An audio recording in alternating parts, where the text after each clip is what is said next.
Today. Today our topic is 3 ways to digitize your sales process. We have Fareeth Odar joining us. He'll be leading our discussion today, and I'll give you an introduction to him in just a moment. But first, a quick look at our agenda. So going paperless is definitely something that's talked about a lot, and especially now with everything that's going on in the world today. And it's something that over the years, the team at Leap has talked with and worked with hundreds, even thousands of companies on just this topic. About why and how you should be digitizing your sales process.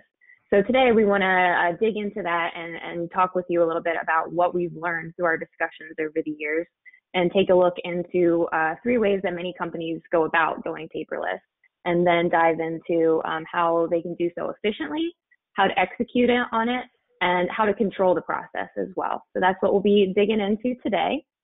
And with that, I'll introduce you to Fareeth.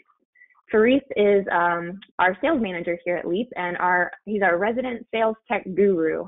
He's worked with many of our customers and helping them with their journeys throughout the years to digitizing their sales processes. And he's got a host of information to share from his experiences. So I want to give him a big welcome to the webinar today. How are you doing, Fareeth? I'm great, thanks. Thanks for having me, appreciate it. Awesome. So I'll turn this over to Fareeth and give, for those of you who aren't familiar, just a quick introduction to Leap, and then we'll get right into it. Yeah, definitely. So I'm looking at the poll here, and I see that some of you guys, the majority of you already have a digital solution. Some of you are customer of ours. I can see your names, and I have a crazy memory with customers. I literally memorize company names and names, so thanks for joining it. So some of you may already know what Leap does, but what we're going to concentrate on, what Leap really, where it excels, is to digitize your sales process. Leap is your end-to-end sales tool that will take you from the second your rep gets into the home, knocks on the door, gets to the kitchen table, all the way through the final signature, and then returning all the documentation back to the office. So there's a lot of different parts to it that we're gonna talk about. But that's what Leap does, and that's what we do. We have helped many small, medium, and large companies take their process from what they have it today all the way to where they want to be. Some of them are still in the process of doing so. Some of them are already finished. I've been using it for years. So as we go through this, that's where we're going to really focus on what the sales process looks like, what your options are, and how we're going to move forward from there. Perfect. Awesome. So here's and I really want to make this an all-inclusive discussion today.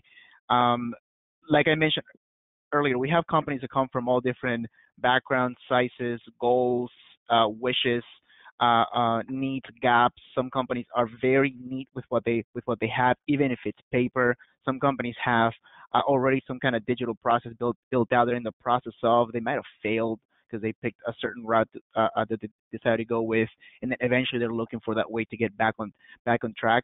And other companies have something already that's sufficiently working in their minds, and they just want to see what else is out there and why they should be looking at other areas.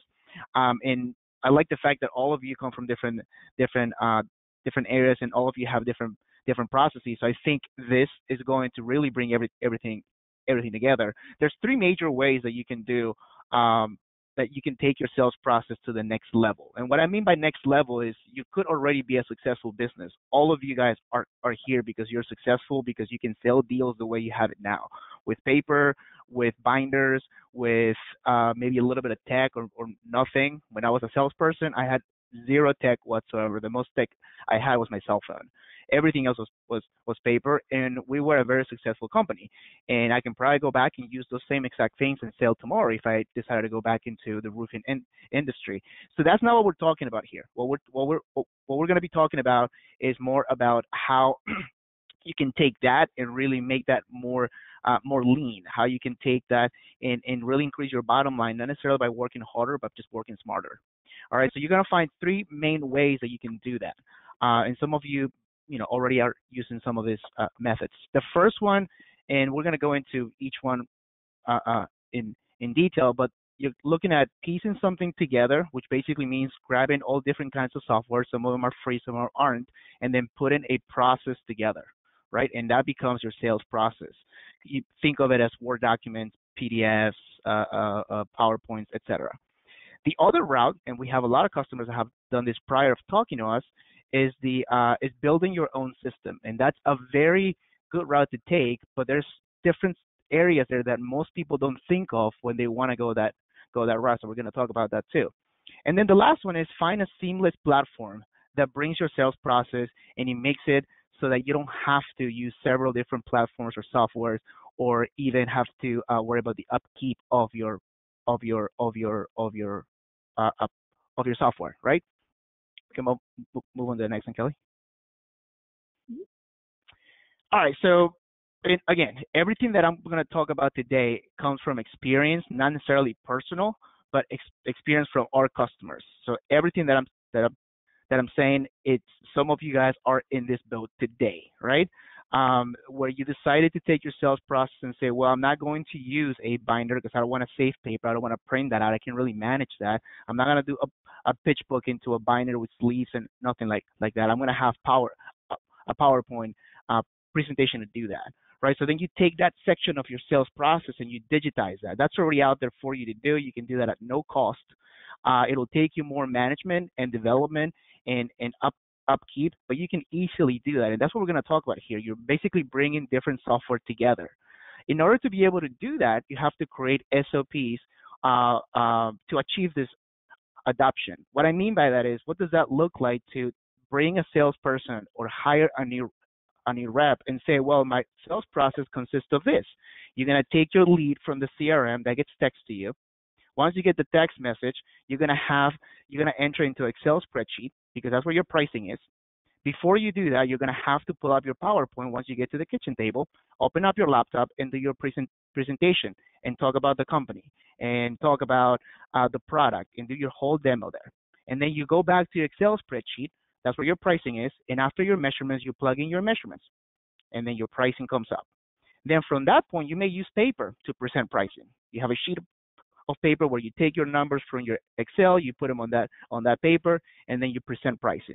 Or maybe you copy and paste that into a PDF or a Word document. So now I'm already using three different systems, three different windows within my process, and then you're gonna present to the customer. The customer is not ready to buy anything, so then you have to email that out. So you have to copy them, take that document, attach it to an email, you send it over to them. Then the customer has to find the way to print that. So they print that thing out, sign it, and maybe scan it back to you.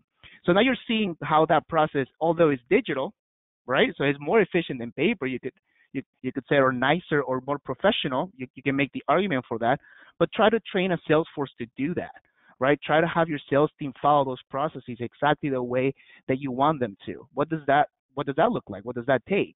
Your sales manager's time. It also may be a ton of mistakes, because even though it's digital, it's not error proof. The systems don't communicate with one another. So where you're saving money, and that's the third bullet there, cost effective.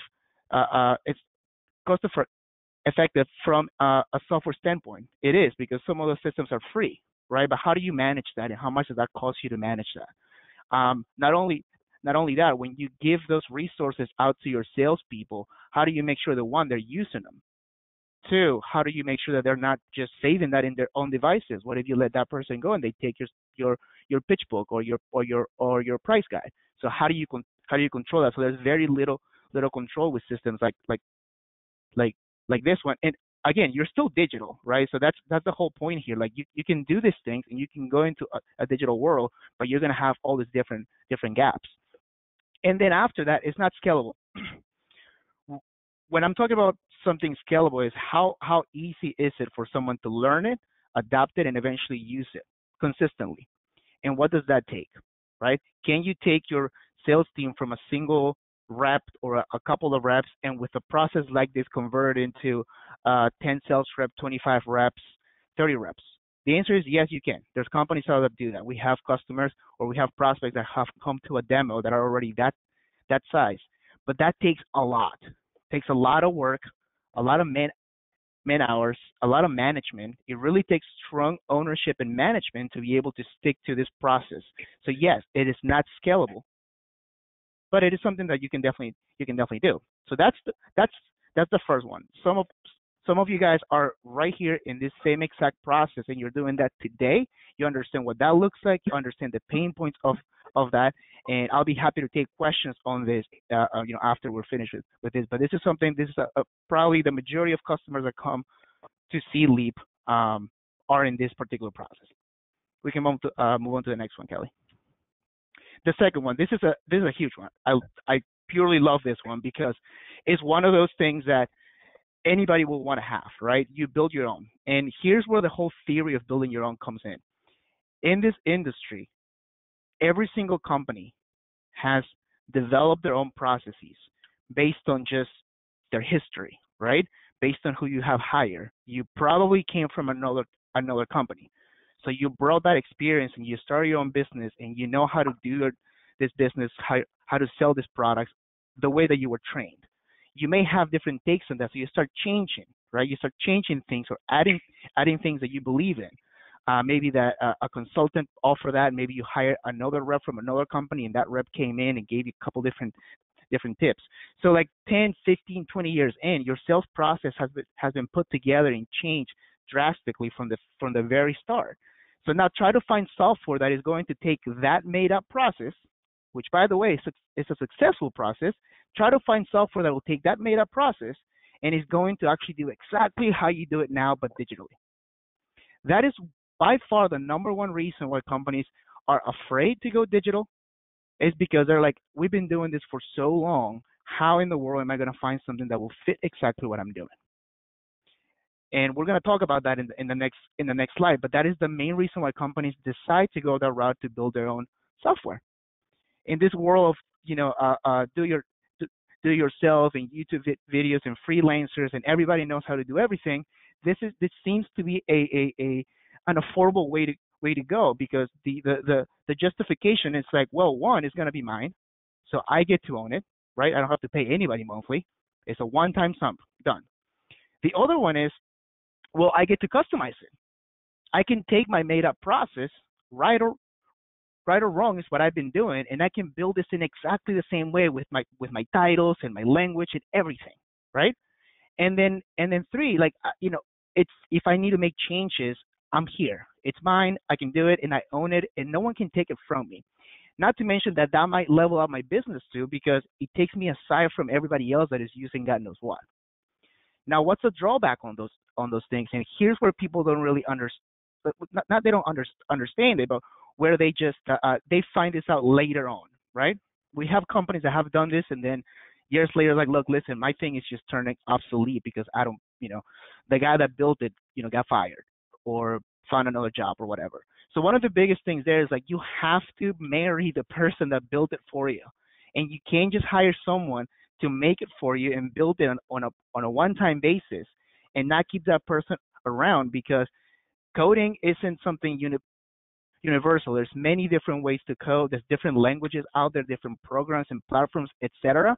And you have to find an expert in the one that you're going to choose to build your program. And then there's upkeep to that. We have a whole department here that all they do every single day is make sure Leap doesn't break. So suddenly you're turning your home improvement business, your roofing company, your window company that you guys are so good at, you're turning your business into an IT company that you're not. So you're either going to have to hire a team, you're going to have a department that will upkeep your processes, right? That in itself will exceed the cost of what you're trying to accomplish. Yes, you own it. Yes, it's yours. Yes, it will be exactly the way you want it. However, you have to be able to have those deep pockets to upkeep with the updates, the times, the hardware, everything changes, right? So those are things that many people don't think about when they go and say, you know what, I'm just going to build my own thing, right? And now let's talk about how is that compatible with everything else out there. You may build your own platform that will contain your sales process, but there's tools that you're going to use that you're going to have to be friendly with. What if you're measuring with Hover? You're not going to build your own Hover. You're not going to build your own Eagle View. So how are you going to make Eagle View communicate with your process, with your homegrown program? Could you? Yes, but some companies won't give you access to their back end to be able to do those things. So now you're limiting integrating other software that you want to use, that you will end up using. So now you're back to that point where, like, yes, my sales process is digital. Yes, I do own my own platform, but I also use EagleView. I also use a different CRM. I also use a different production tool. I also use different financing companies. So I have to step out of my program, go and log in the website to get all this other things done, or have a membership with another software to be able to accomplish. And they just don't communicate. So that's the problem with this. The bottom line here is, like, it costs a lot of money. You can't work around the fact that you have to have a department, a team of people that will be 100% dedicated to this particular project to make sure that it works, to make sure that it's not breaking, especially when you guys are in the house, right? And then, but if you do have those things, it can be a very good option to go. It's just, you just have to, weigh those options. And now we're going to go to the third, and that is, you find a seamless platform that brings your process together. And here's the key thing, guys. Like, I was just telling you a little bit earlier, like a couple seconds ago, how the sales process for each company here is sort of a made-up process. I can have 3 different roofing companies, successful ones, and if I have all those 3 reps, they are all selling the same product, and they're all doing it differently. They all have what they call their secret sauce, right? So at some point, you have to understand that your process is going to have to evolve. And there's going to come times where you're doing things a certain way if you've been doing it for so long, and then you find a very good platform that you like a lot, and it may not do one thing the way you want it. The biggest mistake you can make when you're picking these platforms is to not have an open mind. The whole purpose of this is to evolve and change and keep up with the times and technology. There may be a better way to do it, and you have to approach these things that way. So when you're looking at seamless platforms, a lot of times they may not check all 10 boxes that you have. You may have 10 different things that you must have, right? Well, they may check 9 of them. That's okay. Find the way to make it work, because when you put things on a scale, the 9 that you're actually solving brings so much more value. And this one here, you might have to make some concessions on. But when you're looking at a seamless platform, you're talking about your entire process. Like, how can I bring my pitch book into a platform, my presentation, brochures? How can I bring my pricing into a platform? How can I make my pricing communicate with my contract? How can I make it so that it's only visible certain things to the customer, but all our internal things? How can I communicate all those documents and data is king, right, from my home office into a platform that my reps can see, and then right back to my office so that everything is updated in real time? How can I do that, right? And that's what you're really solving for when you're looking at platforms like, and there's several out there. There's a lot of them. You just got to find, the one that fits the best, but also that gives you the ability to scale and grow. We talked about this earlier in option A, where you piece things together, what it looks like to have your sales reps train and learn all of things. The beauty of this is that when you find a platform that brings everything together, you don't have to teach your reps to do many things or different software to do their process. You give them one thing. Here it is. Here's what we use as a company. Everything you need is in here. All you have to do is just follow the process, and it takes you to the entire sales process. You're going to find that adoption is higher. You're going to find that it's easier for you to train somebody. Your training may be less, and you might actually eliminate a lot of the things that you're training them on. And we're going to talk about that too when we're discussing efficiencies. And if you compare this to option B, which was building your own, this is actually, you pay monthly. Most of them are going to be monthly. You may find some that will give you an annual lump payment. You pay on a yearly basis, but you don't own it. And that's what you want, because you don't want to own your own platform. The second that you own something, that becomes a liability for you, because now you have to upkeep that. Now you have to make sure that that's all working. With this, you pay monthly, you pay yearly, however that is, and now you just getting the benefits of somebody else upkeeping your system, updates, news, more features. Eventually, most of you guys that have already gone this route understand that when you purchase the platform, when you first bought it, now you probably have 2-3 features that you didn't have before, and they're just add-ons. So now the value just keeps going up. Not to mention that also gives you the ability to now evolve your sales process, because these add-ons are basically made based on demand. Now you see how the companies are doing it, and now you can, again, leveling up your sales process. So it is the most cost-effective way to go. It's a little bit hard to see that, right? Because now you're paying monthly, and you might make the argument and say, well, I wasn't paying monthly before it was free. It wasn't free. It costs you to run leads today. It costs you to train people. It costs you to keep people. It costs you to, the cost of paper. What is the cost of not doing anything? What is the cost of the inefficiency of your current process? So you are paying for that. It's just hidden somewhere, right? Just because you're now writing a check on a monthly basis, it doesn't mean that you weren't paying for that before. All of these platforms will actually, the value of them is in the efficiencies and how well you can actually move through your entire process, eliminating errors and paper and all of that. But what you're really paying for is efficiencies. We can go to the next one. Which takes me here. How to efficiently go paperless. Okay, so this is a very interesting one. And look, it all changes based on your conditions, based on your companies. The first thing that you want to do, guys, when you're making the conscious decision to take your business from where it is today to where you want it to be, you make a list of things that you must have, right? So you create a strategy, and you must stick to it. Hey, here's how my current process looks like. What are the things from my current process that I just can't stand? That every single time when I go to bed, I'm like, I wish I didn't have to do that. And that's just not from a business standpoint, man.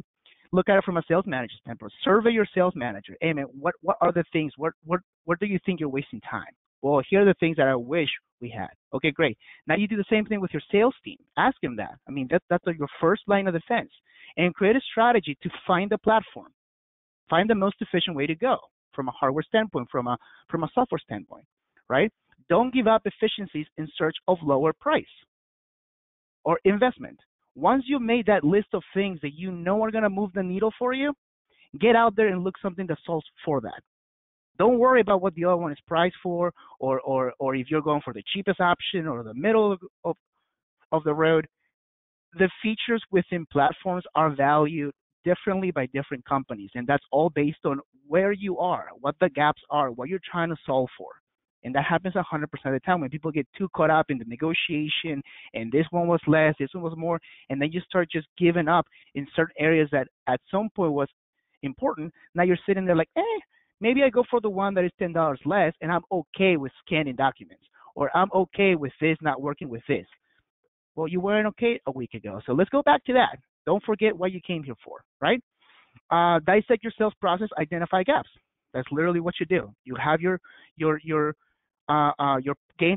game plan and stick to that. And one of the things that you have to find too, when you're looking for this, work with your digital partner or your potential. Like when you're interviewing companies to partner with, the biggest mistake people make when they're going to, let's say you're taking the last option, a seamless platform, right?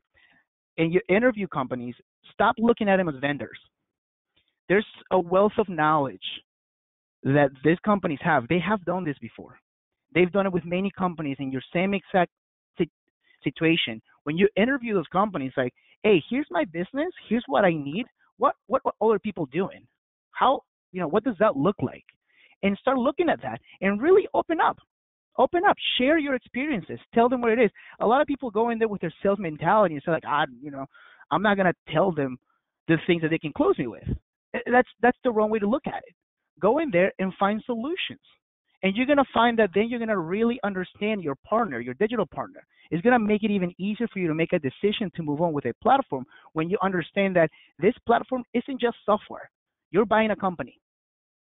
You're paying for that value, that content that your account manager or the company in itself will provide to you. So that's a partnership. It's a true partnership. That's what it should be. And that's the efficient way to go about it, guys. All right. It's okay not to find a platform to solve all. This is huge. We talk about this a lot, which is why I was very, very, very, very careful earlier to explain to you what we're talking about today. Today we're talking about the sales process. I understand that there's other areas of your whole function, right? You have your CRM, you have your production, and they all affect each other.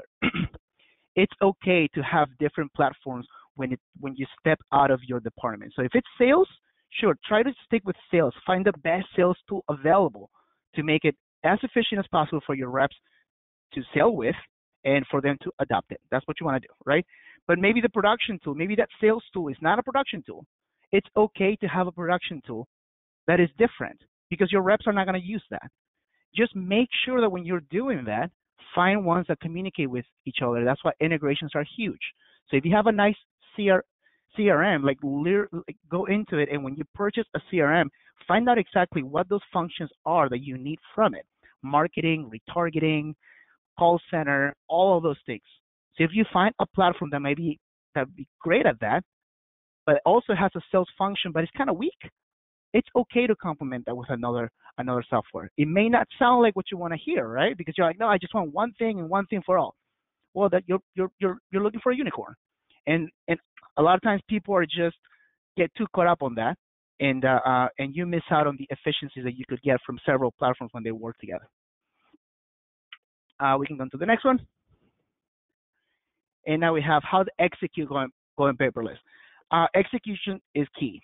Let's just say that you go ahead and did everything I just said when it came to picking your partner. You found the most efficient tool per your list of gaps and everything. Like you found it, right? How do I go about it? How do I make sure that I not only have the best platform, but I can actually use it? Because if I don't use the thing, then I'm back to square one. Again, back to the same exact thing. Create a plan with milestones, deadlines, and stick to it. So you created a strategy to find your platform, great. You stuck to it, you got it. Now we're here. So now you have to figure out, like, what is my timeline? Now I'm saying these things, and you may be wondering, it's like, that's neat to, that's great to say, Farid, but I don't know that. How am I supposed to know this and that? That's what I meant by work with your partner. You've selected a partner. That partner, that digital partner, should be able to tell you, based on your size company, based on your needs, based on your products, based on everything, this is the timeline. And look, it may be longer than you think, and that's okay. It is your sales process. It took you a long time to develop whatever you have to do that you work with. It's not realistic to expect this thing to just be done. I mean, if someone is trying to sell you a piece of software, telling you, man, this is going to be done in no time, that should be a red flag, because your sales process today wasn't built overnight. So there's a lot to do with that. You have to be able to really have this thing tuned in to the point that when your reps are using this, they have a very high success rate, adoption rate. So you have to make sure you do that. You stick to that. Going paperless is not an overnight process. I just alluded to that. There must be commitment. And when I say commitment, guys, it's from the top down. You can't go out there and try this out. You can't just try going paperless. It's no secret then the companies that today are embracing technology with what's happening in the country are in better position than the ones that didn't. And guys, technology has been around for a long time. And this industry, for some reason, is 20 years behind. So the commitment has to start from the very top. What are your goals, guys? I understand that paper doesn't break. I understand that paper is king. I understand that people like paper. Sure, if you want to continue thinking that way, that's perfectly fine. Well, the situation today, how things are, is proving you wrong. So now we have to start looking at this. So you have to commit to it. It can't be something that just half of your company is committed to, because trust me, you'll fail. And you have to have a whatever it takes mentality. What I mean by that is, as you're doing this, it's going to be tough. You may get frustrated at times. You're taking the core of your business and you're digitizing it. Complete different platform. There's too many legs to it. You got to onboard. There's some data entry to do. There's some customization to do. Again, you work side by side with your digital partners to find one that you will work with, that you will want to work with, and you have a commitment to it. And when times get tough, sure, you may have to pivot. You may have to change some things. You may have to have the tough conversations. But ultimately, don't forget how you started and what you started there to do, to solve for, right? Because that's the bottom line. Don't get too caught up in the hurdles, because there's going to be plenty of them, right? All right, so let's go into the next one. So I'm going to break this down step by step. So I gave you an overview of that. So now let's talk about it. It's about 10 things here that I looked at our onboarding journey internally here, and then I look at also other companies that I have relationships with, We onboard, with software too, as a software company. I mean, we use Salesforce as our CRM. We took time to do that, right? So I look at all those things, and here's the best advice. If you have talked to me in the past, you might have heard this before. If you haven't, and you want to have a conversation after this, I'm more than happy to do this. So these are the 10 steps that you must follow. And trust me, you follow this, you will get to the finish line. I promise you that. The first thing, you and your leadership team must be on board. I can't tell you how many times, and I already talked about this, but let's dig a little deeper there, where you have the owner not even be part of the demo, where it was tasked to the office manager, and the office manager was given a list of things, and that person demoed it, and that person then moved that information over to the manager or the owner. The owner doesn't have the time to take a look at it. Next thing you know, they may like the price, so they go for that.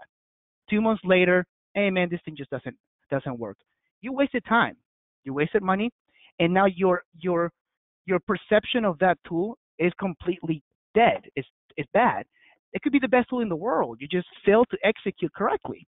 So if you are hearing this and you're a business owner and you have failed at going digital and you never actually went through a demo in the proper process of shaking the hand of your digital partner, do it again. And next time you're doing that, make sure you check it out. Make sure you have a conversation. It is an important part of your business. Going digital isn't a luxury, it's a must.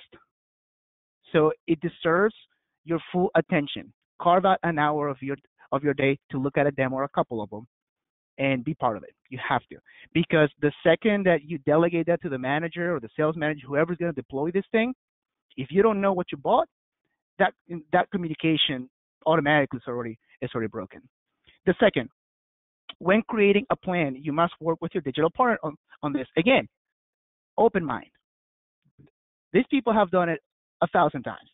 They have several customers. They've seen people fail. They've seen people succeed. They've seen people take too long. They've seen people do it in record time. That is so valuable for you if this is the first time you're doing this, or if you've done this before and it just didn't work, or if you're just scared of doing this. Like, pick their brains and follow the process. All right. So you must work hand in hand with your digital partner.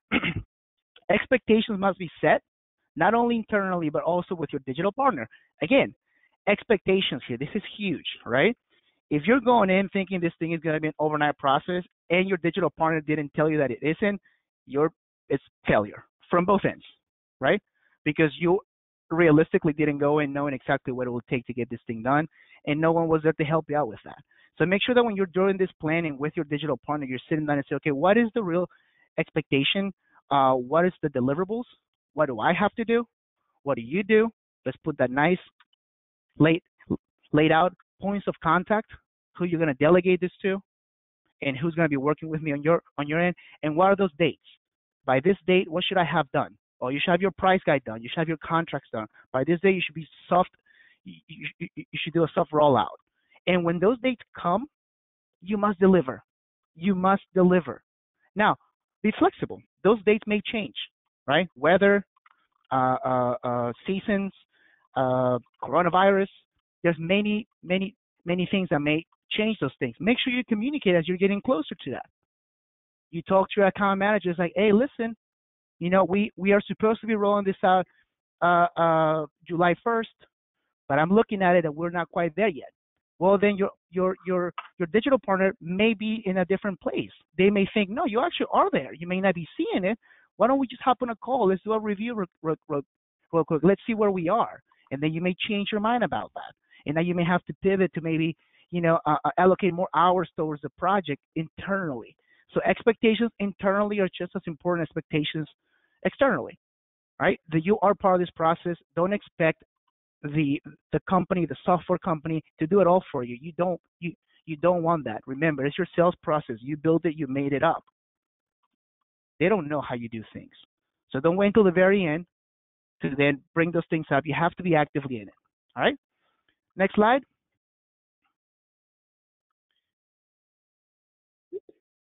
There you go. 4. There we go. Pick the right person. Pick the right person to spearhead this project. I've seen it way too many times, guys. This is such an important process. If you're going digital, you must take it seriously. You have to put the right person in there. I want you to step aside for just a second. Don't think about digital. Think about the things that you have been able to roll out, right? If you were to increase your pricing or change your window manufacturer, who will you have in charge of that? As a business owner, you'll be part of it. You will definitely have your sales manager. You will not switch the window without having your sales manager at least be part of the qualification process, the testing period, right? So when you're doing this and you're changing your sales process, which brings so much into it, you gotta have the right people on it. I'm not saying that you gotta take your sales manager from a sales call to go and plug in some data. No, that person can delegate. You can have a team of people, but there's gotta be somebody who owns the project internally, that has milestones internally and deliverables. And that person has to be fully knowledgeable with what you're looking to accomplish. The worst thing you can do is delegate this out to, say, the IT person within your company, which may be the person that fixes the printer, or because most home improvement companies, there isn't much IT going on. So the IT person is probably not someone writing code in the background. It's probably someone that just sees your processes. You have that person suddenly onboard your sales platform. You wouldn't have that person pick a new window for you. You wouldn't have that person change your price on you. You wouldn't have your person come up with commissions. But suddenly you want to have that person somehow on his own or her own onboard your sales platform. No, wrong. You're destined to fail because that person doesn't understand the usage of this, how it's going to look like in the house. How do you present pricing? How do you position pricing? What's a pitch book, right? What's a pitch book? What are my different price tiers? All of that is knowledge that will come from a sales manager, VP of sales, maybe a savvy salesperson that you're looking to hire promote, right? Get creative. And again, work with your digital partner. Ask him, hey, who do you think be the best person within my company to do this? And trust me, it'll be worth the time. You'll get it done sooner, faster, better.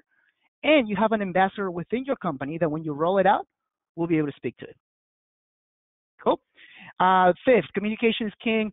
When things get tough, because they will, they must be discussed. I already talked about this. I'm not going to spend too much time there, guys. Communicate. Create a plan when things start going. If you feel an ounce of frustration, communicate with your digital partner internally. Really get to the bottom of it so you understand what this is and why things are happening. Ask for solutions. And when you're given one, keep an open mind. Put them in place. See how well that works before you decide to pull the plug on something that if you were to just go over the hurdle, it'll be so valuable. All right? 6, test, more testing. This is huge, especially if it's a customizable tool, guys. Most customizable tools gives you the ability to work with it without it being 100% done. Do that, right? There's several parts of your sales process. Put it in the hands of someone that can test it as soon as you're working on it. Now, you can still have your plan B, which will be paper or whatever else you have, your standard process, but give it to somebody and position it that way. I have a lot of customers that, no, I don't want to put it in the hand of my reps or a rep until it's done. And in theory, that sounds good, right? Because you want the rep to be able to see your logo, to be able to see everything working nice, but it's all about positioning. If you pull that sales rep and say, listen, I'm going to give you an assignment. I'm building this thing out for the entire company, and I want to pick you and pick your brain, and I want you to test it and help me with it. Because ultimately, I want you to be like that point of contact when your peers need help when we roll this out. I really need your help on this. If you position it like that, you find a young buck that really wants to help out and wants to move up, and that is your person, I'm telling you, that will be so worth it. The majority of our larger customers have done that.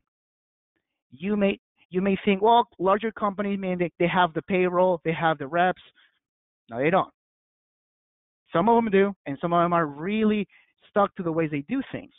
But when they grab a group of people that was going to help them roll this thing out and put them as testers, that is the way to go. Find that group or find that person and start testing it. All right. Next one. Train the trainer. That's huge. Okay. Don't expect your digital partner to train your reps at all times. One, you don't want that because your digital partner doesn't know your ins and outs in your team and how they behave and just their egos, etc. The person that trains your reps today, prior of your new digital sales platform, should be the person that will train them later, anyways. So train the trainer. That guy, that person should be literally your leap expert, and that person must, sorry, not lead, but your sales platform expert, because that's the person that is going to eventually put out fires for you. So you want that person to be there. All right. Create your rollout plan as your digital partner on how companies. I mean, we talked about that too. Again, leverage. You keep hearing the same thing: digital partner, digital partner, digital partner. This is not a vendor. This is a partner. This is somebody that you're literally going to be with and doing not only business but brainstorming and everything with. So you have to have a plan. You have to stick to that and make sure you keep your eyes open on that. Have monthly check-ins. Schedule training, seminars, things like that. If you're just overseeing the project and you have a team doing this, don't just give them a start and end date and just check on the end date. Make sure you have drop-ins and make sure that when you're doing that, it's not just a quick, how's everything going? Get in there, right? We get a lot of cases where we're like 2 months in, it's almost there, and then the owner's calling saying this thing is not even close to get done. So the expectation was different, and the communication was never there. So where did we drop that? Where did we drop that ball, and how that ball was dropped? Could have been fixed. Could it have been fixed a month prior to that, or weeks before? Who knows?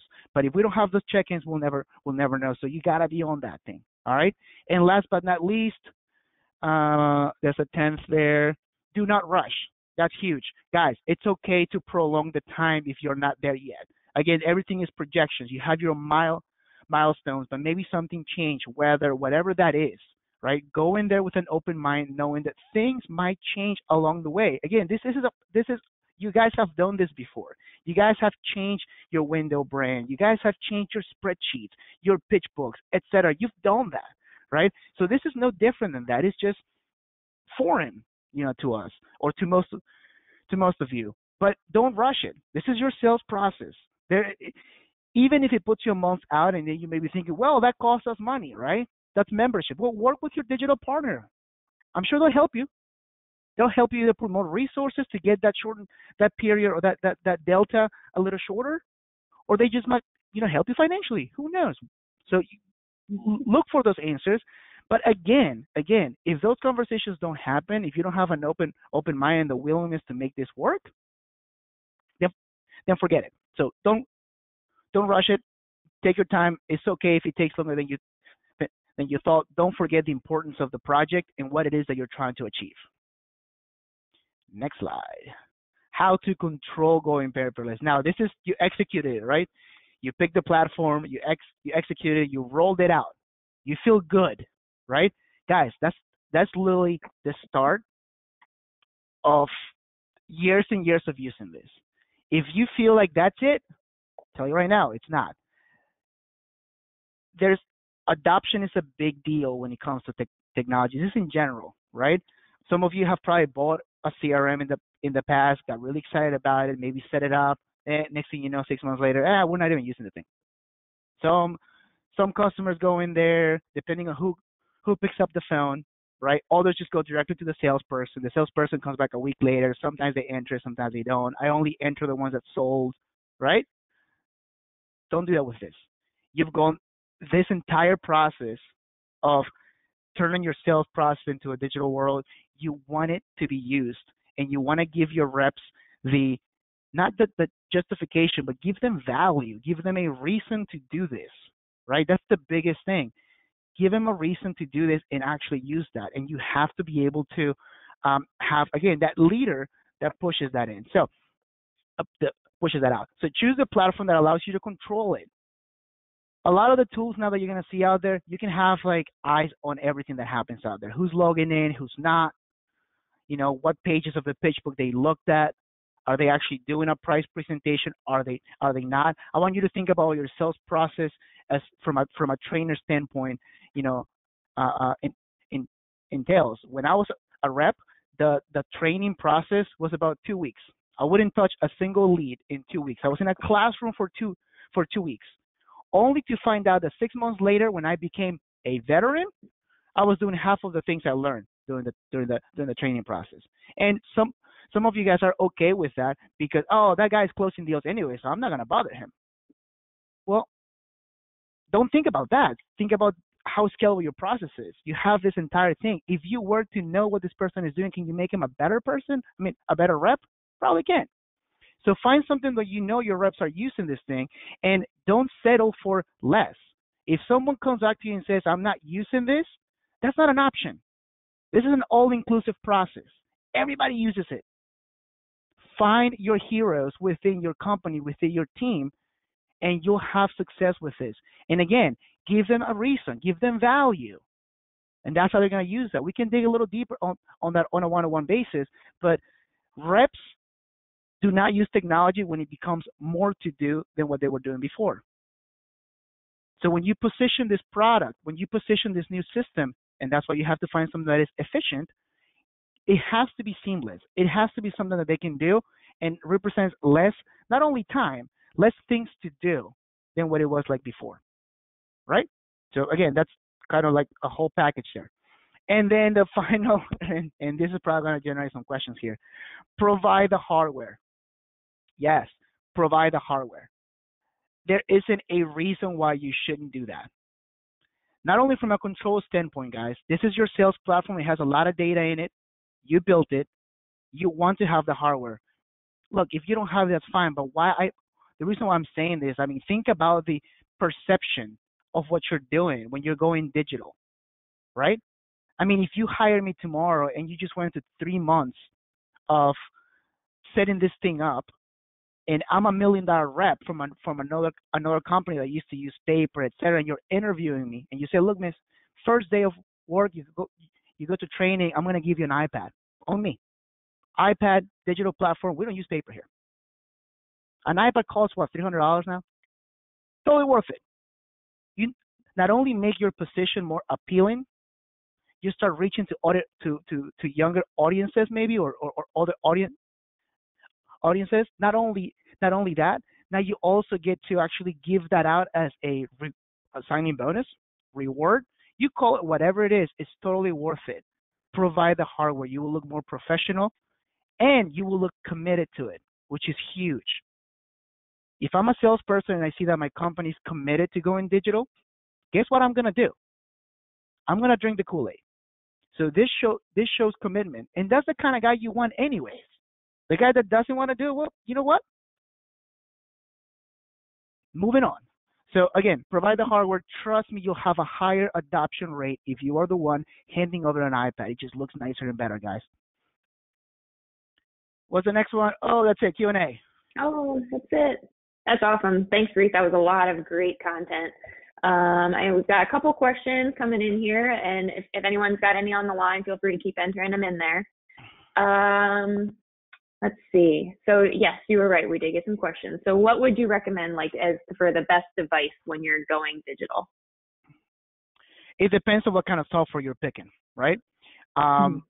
If you're the type of company that is, and again, let's take coronavirus aside for just a second, because that's like the unknown factor. Let's just talk about your business and how it's been going. If you're the type of company that you're a face-to-face company, your reps go in the house, kitchen table, exchanging samples, like that type of, even one call closers, things like that you're really hands-on and mobile. You want something that is mobile. So iPads are good. The majority of the industry uses them. I have no preference, Microsoft or Apple. iPads are just easier to learn, and they've just been proven to be like that. So if you ask me, I will take an iPad. But if you have a platform that uses both and you find that it's more cost effective to Android, then fine. But the reason why you want it to be mobile is because if you're selling Windows and you're walking room to room and you want to snap a picture of each one of those, you can't do it with a laptop, right? So you want to be able to carry your iPad with you, snap a picture, put some notes in there, boom, it goes into your contract. Snap a picture and do that. So if that's the type of company you are, even if you're working on the outside of a house, you want something that is mobile. Now, if you are a different type of company now with this remote sales, and the software that you've picked is web-based, so you need internet and you're doing more sales in the office, and that's what you do, then sure, a laptop is fine. So it really comes down to the software that you are purchasing. And again, that goes back to communicating to you with your digital partner, right? They're going to tell you what the best tool is for that specific software. Fantastic. All right, we've got a question from Dave. He is asking, what's a realistic time frame for going digital? Sure. So I can only speak to what we do here. All right. So this is probably going to be more Leap centered. Or our estimated time of completion. Think of it as products. Like what you want to do first. You may offer window side and roofing doors, right? Don't ever try to get everything in before you start using and testing this. That's why I said test. Pick the product that you sell the most. Pick your beta product. Just like you will pick your beta salesperson, you will pick your beta product. And get this thing set up from start to finish with that particular product. So with that approach, you're thinking if you're dedicated to get this thing done as a priority for you, you give it at least a month from sign up to start testing this. Keep in mind that when you start testing it, you may be 90% to completion, 80 possibly. That's okay. That's fine. You know what I mean? Might not be perfect. You need that hands-on experience in the field to finalize the project anyways. So to your question, you should be looking at 4 to 5 weeks for a single product. If you're doing the window side and roofing doors, I'll probably pick roofing and gutters first. They go together. They're simpler products. But don't be afraid to make peace with the fact that you may have a full-blown onboarding process with all your products in the course of 4 months. That's totally fine. Mm-hmm. Great. Let's see. We have one from Andrew who's asking if Leap can connect to HubSpot. No, it cannot. Not at this point. All right. And one from Julie. How do you feel about using several different platforms company-wide? I feel great about it. We do it here. We use Salesforce for our salespeople. We use I forgot what our tech department uses. We use QuickBooks for our accounting guys. Think of it the best analogy. Think of your kitchen, right? You have several appliances. You wouldn't try to cook a pizza in the on the stove, right? You go to the oven. So there's different functions for different things you're looking to accomplish. There are different things to do, and that's okay. Pick the best in market in the space with the solutions that you need to have. So if a CRM may not have a very strong sales tool, but you're very needy for marketing and call center and things like that, then pick one that can communicate with a potential sales tool that you'll use later. So that if you roll that out first, you solve that problem, that's your immediate need, then you have the ability that when sales or your process becomes, needy in those areas, you're not going to use your CRM for that. You use a sales tool that is built for that. The other plus of that is that the updates, right? If I have a sales tool that does just sales and they're the best in the market, guess what the updates are going to be about? Sales. So then if I have a CRM and the CRM is in other areas, get what the updates are going to be about. So now you start getting updates from all different angles, where if you were to have one single tool, then you have to wait for oh no, production is first. We probably have 2021. We're going to talk about sales. And maybe they never make those changes. So I feel 100% confident. The majority of the large companies, guys, use several platforms for different departments. That's the best way to go. Great. I think we've got a couple minutes left here. So we've got a question from Roland. Are there any plans to integrate Leap directly to QuickBooks? That's a great question. The majority of the integration and the need for integration for QuickBooks will come from your CRM. And I think I've talked to Roland before, and so that's the immediate there. However, now that we have Leap Pro, which is a different platform, it's still Leap. We have sort of an entry level product that can be utilized in a way that I see the value of connecting it with QuickBooks. So there's no timeline for that, so don't quote me on this, but there are definitely conversations, and I see the need for that.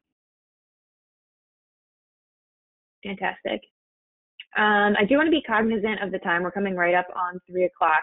So I see we've got a couple other questions in the chat that we didn't get to, but we'll definitely follow up with you guys individually after the call today. And if you think of anything else after the call, or you just have some questions about, you know, LEAP or anything else in regards to the digitizing of your sales process, feel free to reach out directly to Faris. His contact information is on the screen there, and I'll include that in the follow-up email to you guys later on today. And I also wanted to give you guys a heads up. We have a very special webinar planned for next Thursday. We're going to be having a guest speaker, a very sought-after expert in the leadership field. His name is John Eads. He's the author of Building the Best, your 3-step plan to lead your team now. And he's been featured on Forbes and CNBC Money and various other networks. So I just want to give everyone here on the call a heads up that is coming for next week. There'll be more information about that, as well as a link to register in your follow-up email today as well. So keep an eye out for that. So thank you again, everyone, for jumping on the call today. We really appreciate having you on here. Hope you found the content helpful, and we appreciate you. So as you sign off, you're going to see a short survey pop up. We'd love to get your feedback on the presentation today and see if you have any ideas or things that you'd be interested in hearing about for future webinars. So if you could take a moment as you log off and fill out that quick survey, we'd really appreciate it. So thanks again, everyone. Appreciate having you on the call this afternoon, and enjoy the rest of your day. Thank you. Thanks.